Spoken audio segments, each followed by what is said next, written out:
Islamic Research Center. ابو ذر رازی رحمت اللہ علیہ، ان کو صرف 7 لاکھ حدیثیں یاد تھیں۔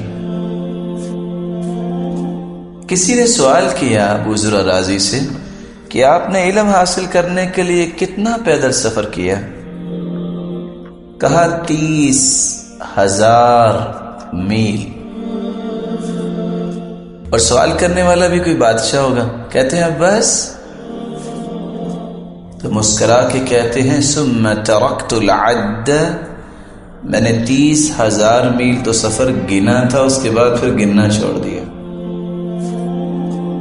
ابو ذر رازی رحمت اللہ علیہ جب فوت ہوئے، اتفاق ایسا ہے جب ان کا آخری وقت آیا تو 3 محدث ان کے پاس موجود تھے، ابو حاتم الرازی، منذر بن شازان، ابن ورع، اور حدیث یہ کہتی ہے لقنوا موتاکم بلا الہ الا اللہ، قریب المرگ جو ہے، جو آخری سانسوں میں ہے، اس کو تلقین کرو کہ وہ لا الہ الا اللہ پڑھے۔ ومن كان آخر كلامه لا الہ الا اللہ دخل الجنہ، اور جس کی زبان پہ آخری وقت میں کلمہ جاری ہو گیا وہ جنت میں جائے گا۔ اب تینوں محدث اس سوچ میں ہے کہ اب اتنے بڑے حدیث کے ستون کو ہم کیسے کہیں؟ مقام، احترام اور مرتبہ۔ تینوں نے مشورہ کیا کہ اس کا آسان طریقہ تو پھر یہی ہے کہ ہم وہ حدیث پڑھتے ہیں جس میں من کان آخر کلامہ لا الہ الا اللہ دخل الجنہ ہے، ان کو یاد آ جائے۔ تو ایک شخص نے پڑھنا شروع کیا، حدثنا ابو عاصم حدثنا بندار قال حدثنا عبد الحمید بن جعفر عن صالح، محسوس کروایا کہ آگے مجھے سند نہیں آ رہی۔ دوسرے کہتے ہیں رکو میں اس کو پورا کرتا ہوں، حدثنا بندار قال حدثنا عبد الحمید بن جعفر عن صالح بن ابی عن صالح بن ابی، وہ بھی رک گئے۔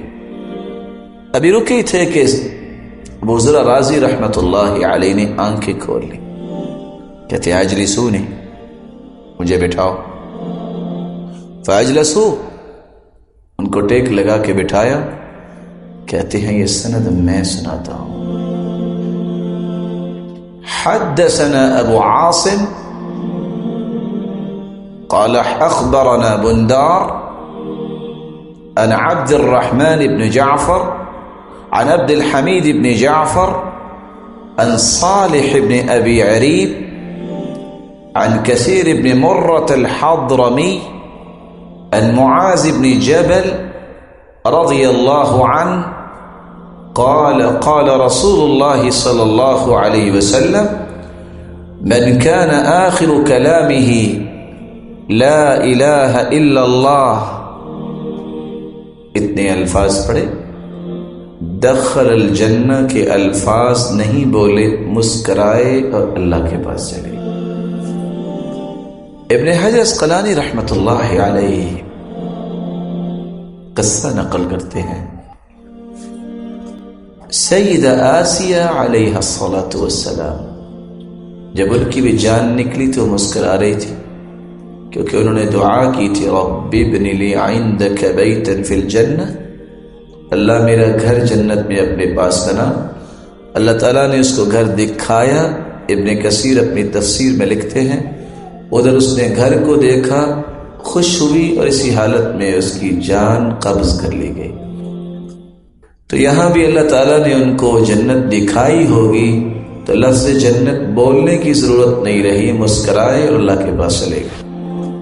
جب وہ فوت ہو گئے، محدثین کو خواب آئی، ان کے ساتھیوں کو کہ ابو ذر رازی رحمت اللہ علیہ فرشتوں کو نماز پڑھا رہے ہیں۔ کہا ابو ذر یہ کیا؟ اللہ نے تجھے فرشتوں کا امام بنا دیا؟ قال برفع الیدین فی الصلاة، نماز کے اندر رفع الیدین کرنے کی وجہ سے اور اس کے اہتمام اور اس کے بیان کی وجہ سے اللہ نے مجھے یہ فرشتوں کی امامت نصیب دی۔